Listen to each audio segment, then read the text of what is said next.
Sobrang bilib ako sa mga tao na kahit marami silang pinagdadaanan na mabigat na problema, pag-ibig man yan sa pamilya o sa sarili, hinding-hindi sila nagsasabi sa ibang tao na nararamdaman nila. Hanggat kaya nilang solusyonan yung problema na pinagdadaanan nila, wala silang ibang kakampi at sumbungan kundi yung sarili lang nila.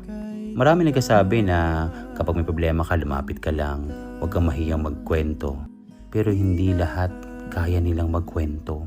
Dahil yung iba, nahihiya sila o pakiramdam nila, pabigat sila. At naiintindihan natin yun. Kaya matapang nila tong hinaharap mag-isa.